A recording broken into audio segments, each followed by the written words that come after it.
Atomic classes में आप लोगों का स्वागत है। जय हिंद, नमस्कार, सुप्रभात दोस्तों। आज मैं आप लोगों को संविधान के टॉप 100 क्वेश्चन जो परीक्षा में पूछे गए हैं उसका तीसरा वीडियो प्रोवाइड कर रहा हूं। इससे पहले मैंने आप लोगों को 3 वीडियो टॉप 100 प्रश्नों के प्रोवाइड कर चुका हूं। यदि आपने वह वीडियो नहीं देखा है तो डिस्क्रिप्शन में मैं आप लोगों को लिंक दे दूँगा, आप वहां से जा कर के वीडियो को देख सकते हैं। चलिए हम अपनी वीडियो स्टार्ट करते हैं। आज का पहला इम्पोर्टेंट क्वेश्चन होगा, संविधान सभा का अंतिम दिन कौन सा था जिस दिन संविधान सभा के सदस्यों ने संविधान पर हस्ताक्षर किया? तो उत्तर होगा 24 जनवरी 1950 ईस्वी को। इसके बाद 26 जनवरी को हमारे देश का संविधान लागू हो गया, इसलिए 26 जनवरी को हम गणतंत्र दिवस के रूप में मनाते हैं। अगला प्रश्न हम देखेंगे, प्रश्न नंबर 302, संविधान सभा का अंतरिम संसद में किस दिन परिवर्तित किया गया?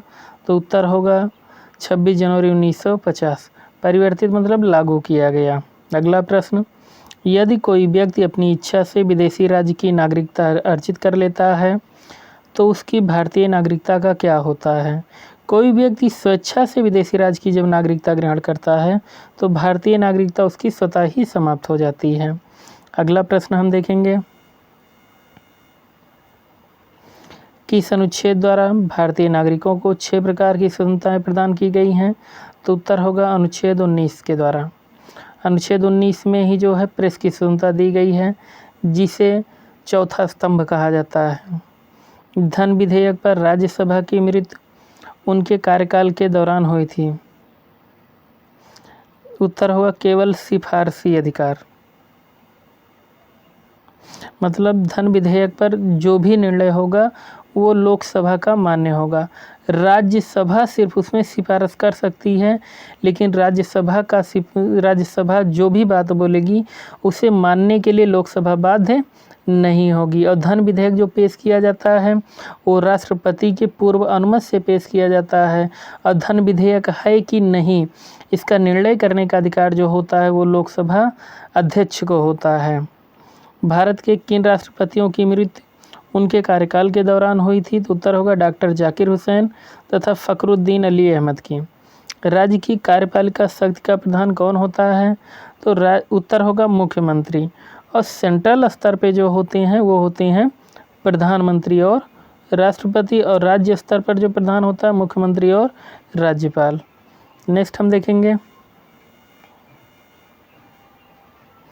जम्मू कश्मीर के विषय में संसद की अधिकारिता किन विषयों तक है? तो उत्तर होगा केवल संघ सूची में वर्णित विषयों तक। अब जम्मू कश्मीर जो है ये जम्मू कश्मीर और लद्दाख ये 2 केंद्र शासित प्रदेशों में डिवाइड कर दिए गए हैं। राज्य के निम्न एवं उच्च सदन को क्या कहा जाता है? तो उत्तर होगा विधानसभा एवं विधान परिषद। प्रधानमंत्री का व्यक्तिगत उत्तरदायित्व किसके प्रति है? तो उत्तर होगा राष्ट्रपति। नेक्स्ट हम देखेंगे, महान्यायवादी का कार्यकाल कितने दिनों का होता है? तो ये राष्ट्रपति की इच्छा अनुसार होता है।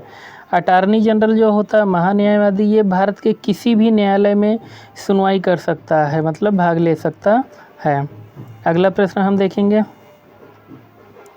दोस्तों आप किसी भी एग्ज़ाम की तैयारी कर रहे हैं, चाहे वो लेखपाल का हो, RO का हो, PCS का हो, रेलवे का हो, SSC CGL का हो, कोई भी एग्ज़ाम हो उसमें पॉलिटी के क्वेश्चन ज़रूर पूछे जाते हैं। और वो सारे क्वेश्चन मैं यहाँ पे आप लोगों को सॉल्व करा रहा हूँ, आप वीडियो को ज़रूर देखें। सर्वोच्च एवं उच्च न्यायालय के न्यायाधीश को सिद्ध कदाचार या असमर्थता के आधार पर हटाने का प्रस्ताव कहाँ पेश किया जाता है? तो उत्तर होगा संसद के किसी भी सदन में। उस वित्त मंत्री का नाम बताइए जिसने सन 1952 में भारत का पहला आम बजट प्रस्तुत किया था? तो उत्तर होगा PK खड़मुखम चट्टी। भारतीय संविधान के निर्माण के समय संवैधानिक सलाहकार तो BN राव थे। नेक्स्ट हम देखेंगे, पढ़ते रहिए आप लोग, आनंद लेते रहिए। राष्ट्रपति पद के चुनाव संबंधी विवाद को किसे निर्देशित किया जाता है? तो उत्तर होगा सर्वोच्च न्यायालय को। आपातकाल के दौरान किस प्रकार की स्वाधीनता के अधिकार को समाप्त या सीमित नहीं किया जा सकता?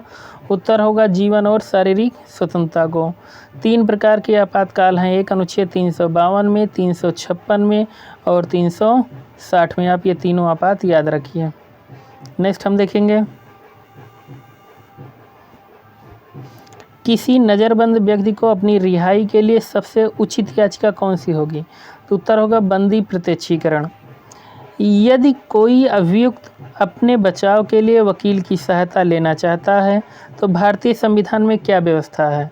तो उत्तर होगा उसे अपनी पसंद का वकील करने का संवैधानिक अधिकार है। अगला प्रश्न हम देखेंगे, भारतीय सभा में की प्रस्तावना में न्याय शब्द का प्रयोग किस अर्थ में हुआ है? तो 3 प्रकार के न्याय का प्रयोग किया गया है। 3 प्रकार के न्याय की स्वतंत्रता भारतीय संविधान के द्वारा हम लोगों को दी गई है। एक है सामाजिक, आर्थिक और राजनीतिक न्याय। चलिए हम देखते हैं क्वेश्चन नंबर 320। लोकसभा में अनुसूचित जातियों के लिए अरुणाचल प्रदेश में कितनी आरक्षित सीटें हैं? तो उत्तर होगा 0। भारत के संविधान में कितनी भाषाओं को राजभाषा का दर्जा दिया गया है? तो उत्तर होगा 18 भाषाएं। लेकिन अब जो है कुल 22 भाषाएं हो गई हैं, आप लोग इन्हें याद रखिए। संविधान के किस अनुच्छेद के अंतर्गत संघ की भाषा हिंदी और लिपि देवनागरी बनाई गई है? तो उत्तर होगा अनुच्छेद 343। संविधान में अंतर्विष्ट राष्ट्रीय आपात की उद्घोषणा राष्ट्रपति द्वारा अब तक कितनी बार की गई है? तो उत्तर होगा 3 बार। नेक्स्ट हम देखेंगे, संविधान के किस अनुच्छेद में निहित प्रक्रिया के अनुसार संविधान में संशोधन करने का प्रावधान है? तो उत्तर होगा 368। संविधान संशोधन के लिए विधेयक संसद के किस सदन में पेश किया जाएगा? तो उत्तर होगा संसद के किसी भी सदन में। सिर्फ धन विधेयक को छोड़ करके जो है कोई भी विधेयक हो वो किसी भी सदन में पेश किया जा सकता है, लेकिन धन विधेयक जो होता है ये सिर्फ व सिर्फ लोकसभा में पेश किया जाता है। संविधान संशोधन प्रक्रिया में क्या जनमत संग्रह की व्यवस्था है? तो उत्तर होगा नहीं। नेक्स्ट हम देखेंगे, संविधान के आधारभूत ढांचे को सुरक्षित रखने का सिद्धांत सर्वोच्च न्यायालय ने किस मामले में प्रतिपादित किया? तो उत्तर होगा केशवानंद भारती बनाम केरल राज्य 1973 के मामले में। भारतीय संविधान की प्रस्तावना में हमारे देश का क्या नाम उल्लिखित है? तो उत्तर होगा भारत और इंडिया। भारत में किस राज्य में सबसे पहले राष्ट्रपति शासन लगा था? तो उत्तर होगा पंजाब, जिसे पहले पेप्सू कहा जाता था। अगला हम देखेंगे, वर्ष 1938 में किस व्यक्ति ने वयस्क मताधिकार के आधार पर संविधान सभा के गठन की मांग की? तो उत्तर होगा जवाहरलाल नेहरू। 15 अगस्त 1947 से 26 जनवरी 1950 के दौरान भारत का राजनीतिक दर्जा क्या था? तो उत्तर होगा ब्रिटिश राष्ट्रकुल का एक अधिराज्य। जब भारत स्वतंत्र हुआ उस समय ब्रिटेन में किस दल की सरकार थी? तो उत्तर होगा लेबर पार्टी की सरकार, और प्रधानमंत्री कौन थे? तो क्लीमेंट एटली। संवैधानिक संशोधन हेतु विधेयक सर्वप्रथम किस सदन में प्रस्तुत किया जाएगा? तो किसी भी सदन में पेश किया जा सकता है। अगला प्रश्न हम देखेंगे, संसद में सभी प्रकार के संवैधानिक संशोधन विधेयक प्रस्तुत करने के पूर्व क्या राष्ट्रपति की अनुमति प्राप्त करने की आवश्यकता होती है? तो उत्तर होगा नहीं। सिर्फ धन विधेयक जो होता है ये राष्ट्रपति की पूर्व अनुमति से पेश किया जाता है, वो भी लोकसभा में। कौन राष्ट्रपति की अनुमति प्राप्त करने की आवश्यकता होती है? उत्तर होगा नहीं। मतलब किसी भी विधेयक को क्या राष्ट्रपति की प्राप्त करने की अनुमति होती है? तो धन विधेयक को छोड़ करके कोई भी ऐसा विधेयक नहीं है। नेक्स्ट हम देखेंगे, कौन राष्ट्रपति द्वितीय पसंद के मतों की गणना के फलस्वरूप अपना निश्चित कोटा प्राप्त कर निर्वाचित हुआ? तो उत्तर होगा बीबी गिर। हम याद रखेंगे द्वितीय मतगणना में जो राष्ट्रपति बने थे वो कौन थे? बीबी गिर। क्या आंतरिक अशांति के आधार पर राष्ट्रपति आपातकाल की उद्घोषणा कर सकता है? तो उत्तर होगा नहीं, इसे संविधान से हटा दिया गया है। भारत के राष्ट्रपति को किससे वेतन दिया जाता है? तो उत्तर होगा भारत की संचित नीति अनुच्छेद 266 से। संचित नीति का उल्लेख जो किया गया 266 में, आकस्मिक नीति का उल्लेख जो किया गया है वो है अनुच्छेद 267। संसद के सदन में सरकारी विधेयक कौन प्रस्तुत करता है? जो सरकारी विधेयक होता है ये मंत्रिपरिषद का कोई भी सदस्य पेश कर सकता है। और एक आता है प्राइवेट विधेयक। प्राइवेट विधेयक जो होता है ये जो मंत्रियों के अलावा अन्य जो विधेयक पेश करते हैं, जो मंत्रिपरिषद में सदस्य नहीं होते हैं, वो जो विधेयक लाते हैं उन्हें प्राइवेट विधेयक कहा जाता है। नेक्स्ट हम देखेंगे, संविधान के किस भाग में सामाजिक, राजनीतिक और आर्थिक न्याय की व्यवस्था की गई है? तो उत्तर होगा प्रस्तावना में। भारत में वित्तीय संकट की घोषणा अब तक कितनी बार की गई है? तो अभी तक एक भी बार नहीं हुई है। वरीयता की दृष्टि से मंत्रियों का सही क्रम? तो उत्तर होगा पहले आएंगे कैबिनेट मंत्री, फिर उसके बाद राज्य मंत्री, फिर उसके बाद उप मंत्री। भारत के राष्ट्रपति ने किस मामले में अपनी वीटो शक्ति का प्रयोग किया था? उत्तर होगा भारतीय डाकघर संशोधन अधिनियम में। अगला प्रश्न हम देखेंगे, भारत के किस राज्य में उर्दू को प्रथम राजभाषा का दर्जा दिया गया है? तो उत्तर होगा जम्मू कश्मीर। मंत्रिपरिषद किसके प्रति जवाबदेह होती है? तो उत्तर होगा संसद या विधानसभा के प्रति। अगला प्रश्न हम देखेंगे, भारतीय संसद की सबसे पुरानी समिति कौन सी है? तो उत्तर होगा लोक लेखा समिति। लोकसभा अध्यक्ष को लोकसभा के अध्यक्ष के रूप में कौन शपथ ग्रहण कराता है? तो उत्तर होगा कोई नहीं। इसके बारे में हम देखेंगे, आगे लिखा गया है, लोकसभा के सदस्यों को कार्यकारी अध्यक्ष शपथ ग्रहण कराता है। मतलब लोकसभा के जितने भी अध्यक्ष सदस्य होते हैं उनको जो शपथ दिलाते हैं वो कार्यकारी अध्यक्ष होते हैं। इन कार्यकारी अध्यक्ष की जो नियुक्ति की जाती है वो प्रेसिडेंट के द्वारा की जाती है, जिसे प्रोटेम स्पीकर कहा जाता है। इनमें से किसी सदस्य के लोकसभा अध्यक्ष के रूप में निर्वाचित होने पर पुनः शपथ ग्रहण कराने की आवश्यकता नहीं होती है। नेक्स्ट हम देखेंगे, जब विधेयक को राष्ट्रपति के पास भेजा जाता है तो कितनी समय सीमा के अंदर उसे विधेयक पर कार्रवाई करना आवश्यक होता है? तो इसके लिए संविधान में कोई समय सीमा नहीं दी गई है, लेकिन न्यूनतम डेट जो दी जाती है 14 दिन के लिए दी जाती है। अगला हम देखेंगे, राष्ट्रपति पद के किस चुनाव में अंतःकरण की आवाज़ पर खुला मतदान हुआ? तो उत्तर होगा 1969 में, जब बीबी गिर राष्ट्रपति चुने गए थे और ये द्वितीय मतगणना में राष्ट्रपति बने थे। 20 जुलाई 1969 को कार्यकारी राष्ट्रपति का कार्य ग्रहण करने से पूर्व एम हिदायतुल्लाह सर्वोच्च न्यायालय के न्यायाधीश थे। उन्हें कार्यकारी राष्ट्रपति पद की शपथ किसने दिलाई? तो उत्तर होगा सर्वोच्च न्यायालय के वरिष्ठतम न्यायाधीश, क्योंकि ये एम हिदायतुल्लाह जो थे ये सर्वोच्च न्यायालय के मुख्य न्यायाधीश थे। और उस समय जो है राष्ट्रपति, प्रेसिडेंट और वाइस प्रेसिडेंट दोनों का पद क्या था? खाली था। इसलिए जो शपथ दिलाई गई एम हिदायतुल्लाह को सर्वोच्च न्यायालय के वरिष्ठतम न्यायाधीश के द्वारा दिलाई गई। नेक्स्ट हम देखेंगे, यदि लोकसभा में किसी भी दल को स्पष्ट बहुमत प्राप्त ना हो तो राष्ट्रपति किसे प्रधानमंत्री नियुक्त करेगा? उत्तर, विवेक का प्रयोग कर अपनी पसंद के किसी भी व्यक्ति को जो आवश्यक बहुमत जुटा सके। सामूहिक रूप से मंत्रिपरिषद किसके प्रति उत्तरदायी होती है? तो उत्तर होगा लोकसभा के प्रति। संविधान का व्याख्याकार और संरक्षक कौन है? तो उत्तर होगा सर्वोच्च न्यायालय। नेक्स्ट हम देखेंगे, कितने राज्यों में द्विसदनात्मक विधानमंडल है और उनके नाम क्या हैं? तो अधिक 6 राज्यों में है। पहला आंध्र प्रदेश, जम्मू कश्मीर, बिहार, महाराष्ट्र, कर्नाटक, उत्तर प्रदेश। अब जम्मू कश्मीर इस समय नहीं है। अगला हम देखेंगे, राष्ट्रीय आपातकाल के दौरान मौलिक अधिकारों के निलंबन संबंधी प्रावधान किस देश से लिए गए हैं? तो उत्तर होगा जर्मनी के वाइमर संविधान से। नेक्स्ट हम देखेंगे, संपत्ति के मौलिक अधिकार को किस संविधान संशोधन द्वारा हटाया गया? तो 44वां संविधान संशोधन द्वारा। अब ये संपत्ति का अधिकार जो है ये 300 का में जोड़ा गया है। 300 का में इसे एक विधिक अधिकार बनाया गया है। नेक्स्ट हम देखेंगे, नागरिकता प्राप्त करने व खोने के विषय में विस्तार से चर्चा कहाँ की गई है? तो उत्तर होगा 1955 के नागरिकता कानून में। राष्ट्रपति की मृत्यु के बाद उपराष्ट्रपति राष्ट्रपति का पद कब तक संभाल सकता है? तो उत्तर होगा अधिक से अधिक 6 माह तक। संविधान में मंत्रिपरिषद के प्रधान के रूप में प्रधानमंत्री होने का प्रावधान किस अनुच्छेद में है? तो उत्तर होगा अनुच्छेद 74(1) में। पंचायतों को सुपुर्द विषयों की सूची संविधान की किस अनुसूची में है? तो उत्तर होगा 11वीं अनुसूची में। ये पंचायत जो है शामिल किया गया 73वें संविधान संशोधन के द्वारा शामिल किया गया था ये। और ग्राम अनुसूची में जो विषय हैं ग्राम पंचायत में टोटल 29 विषय हैं। नेक्स्ट हम देखेंगे,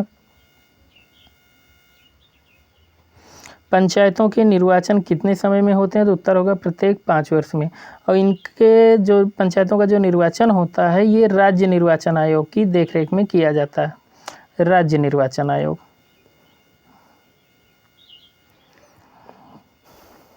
उच्च न्यायालय के क्षेत्राधिकार में संकुचन या विस्तार करने का अधिकार किसके पास है? तो उत्तर होगा संसद के पास। नेक्स्ट हम देखेंगे, राष्ट्रपति वित्त आयोग का गठन कितनी अवधि के पश्चात करते हैं? तो उत्तर होगा प्रत्येक 2 वर्ष के पश्चात। वित्त आयोग का गठन अनुच्छेद 280 के तहत किया जाता है। संविधान के अनुच्छेद 263 के अंतर्गत अंतर्राज्यीय परिषद की स्थापना किसने की थी? तो उत्तर होगा राष्ट्रपति। अनुच्छेद 263 जो है ये अंतर्राज्यीय परिषद की स्थापना से संबंधित है। भारत के सर्वोच्च न्यायालय में मुख्य न्यायाधीश के अतिरिक्त कितने और अन्य न्यायाधीश होते हैं? तो उत्तर होगा 30। नेक्स्ट हम देखेंगे, भारत में द्विसदन वाले कुल कितने राज्य हैं? तो उत्तर होगा 6। नेक्स्ट हम देखेंगे, अनुसूचित जाति के लिए लोकसभा में कुल कितने स्थान आरक्षित हैं? तो उत्तर होगा 79। लक्षद्वीप किस उच्च न्यायालय के क्षेत्राधिकार के अंतर्गत आता है? तो उत्तर होगा केरल। लक्षद्वीप में जो भाषा बोली जाती है वो मलयालम भाषा बोली जाती है। आम चुनाव में कोई प्रत्याशी कितने संसदीय स्थानों से चुनाव लड़ सकता है? तो उत्तर होगा अधिकतम 2। राष्ट्रपति व उपराष्ट्रपति के निर्वाचन संबंधी विवादों पर कौन निर्णय देता है? तो उत्तर होगा उच्चतम न्यायालय। नेक्स्ट हम देखेंगे, संविधान की प्रस्तावना में संपूर्ण प्रभुत्व संपन्न लोकतंत्रात्मक गणराज्य के स्थान पर संविधान संशोधन विधेयक 1976 द्वारा किस शब्द समूह को लाया गया? तो उत्तर होगा संपूर्ण प्रभुत्व संपन्न समाजवादी पंथ निरपेक्ष लोकतंत्रात्मक गणराज्य को जोड़ा गया। अगला प्रश्न हम देखेंगे, भारत के संविधान का निर्माण सभा द्वारा किया गया। भारत का जो संविधान है वो निर्माण सभा द्वारा बनी थी जिसकी स्थापना हुई थी कैबिनेट मिशन प्लान 1946 के अंतर्गत। मीन्स भारत का संविधान बनाने के लिए जो संविधान सभा की स्थापना हुई थी वो कैबिनेट मिशन प्लान के तहत 1946 में की गई थी। इनके इसमें जो सदस्य थे वो मुख्य रूप से 3 सदस्य थे। उसे याद करने के लिए हम LAC से याद रखेंगे। यल से हो जाएगा लॉरेंस, ए से हो जाएगा एलेक्जेंडर, सी से हो जाएगा क्रिप्स। संविधान सभा का संवैधानिक परामर्शदाता कौन था? तो उत्तर होगा BN Rao. Doctor BR Ambedkar ने किस मूल अधिकार को संविधान के हृदय तथा आत्मा कहा? तो उत्तर होगा संवैधानिक उपचारों का अधिकार। ये संवैधानिक उपचारों का अधिकार जो है ये अनुच्छेद 32 में दिया गया है। ये सुप्रीम कोर्ट जो है इसके अनुसार जो है 5 प्रकार की रीट जारी करता है। नेक्स्ट हम देखेंगे, किस लेख का शाब्दिक अर्थ व्हाट इज योर अथॉरिटी है? तो उत्तर होगा अधिकार प्रेक्षा, क्यू वारंट होगा। राष्ट्रपति बनने से पूर्व भारत रत्न अलंकरण से सम्मानित हुए? उत्तर होगा डॉक्टर सर्वपल्ली राधाकृष्णन तथा डॉक्टर जाकिर हुसैन। मूल संविधान में अनुच्छेदों एवं अनुसूचियों की संख्या कितनी थी? तो मूल संविधान में 395 अनुच्छेद और 8 अनुसूचियाँ थीं। भारत का संविधान भारत को किस रूप में वर्णित करता है? तो उत्तर होगा राज्यों के संघ के रूप में। नेक्स्ट हम देखेंगे, भारतीय संविधान का स्वरूप संघात्मक है अथवा एकात्मक? तो उत्तर होगा ये दोनों का समन्वय है। भाषा के आधार पर सर्वप्रथम किस राज्य का गठन किया गया? तो आंध्र प्रदेश का। आंध्र प्रदेश का गठन 1953 में किया गया था पोट्टी श्री राम लुल्लू के निधन के बाद। उनका निधन जो है 53 दिनों के आमरण अनशन के बाद हुआ था। नेक्स्ट हम देखेंगे, किस सूची के विषय केंद्र तथा राज्य दोनों के ही क्षेत्राधिकार में आते हैं? तो उत्तर होगा समवर्ती सूची। जो ये सूचियां हैं ये ऑस्ट्रेलिया के संविधान से ली गई हैं।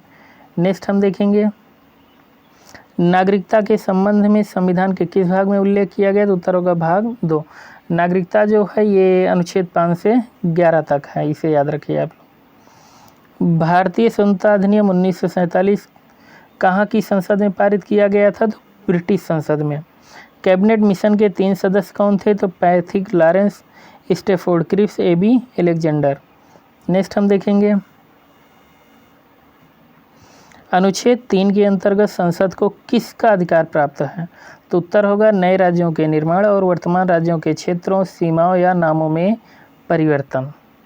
मौलिक अधिकारों की रक्षा का उत्तरदायित्व किस पर सौंपा गया है? तो उत्तर होगा उच्चतम न्यायालय एवं उच्च न्यायालय।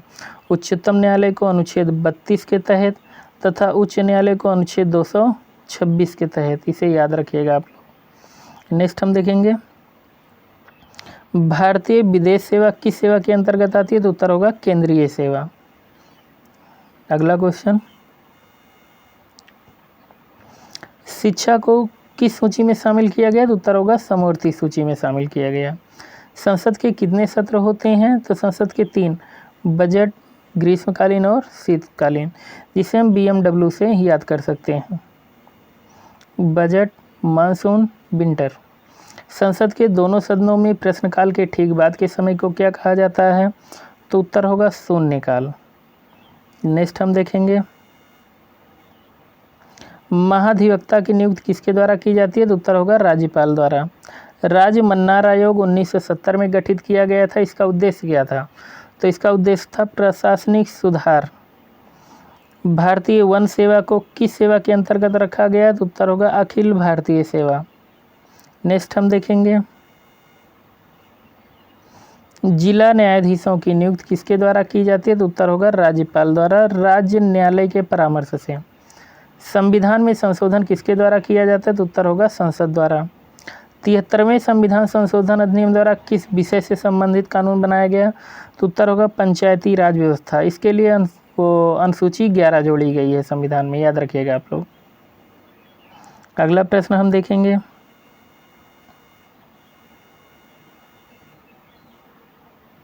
किस मौलिक अधिकार को डॉक्टर अंबेडकर द्वारा संविधान का हृदय व आत्मा कहा गया? तो उत्तर होगा संवैधानिक उपचारों का अधिकार। ये बहुत ही इम्पोर्टेंट प्रश्न है। जब कोई सरकारी अधिकारी अपने सार्वजनिक कर्तव्यों का निर्वाह नहीं करता है और जिसके कारण व्यक्ति के मौलिक अधिकारों का हनन होता है, तो न्यायालय किस रीट के आधार पर पदाधिकारी को उसके कर्तव्य का पालन करने का आदेश जारी करता है? तो उत्तर होगा परमादेश, मैंडमस। आज का आखिरी प्रश्न हम देखेंगे दोस्तों, जब कोई व्यक्ति किसी सार्वजनिक पद पर गैर कानूनी तरीके से बना रहता है तो उसके विरुद्ध कौन सी रीट न्यायालय द्वारा जारी की जाती है? तो उत्तर होगा अधिकार प्रेक्षा।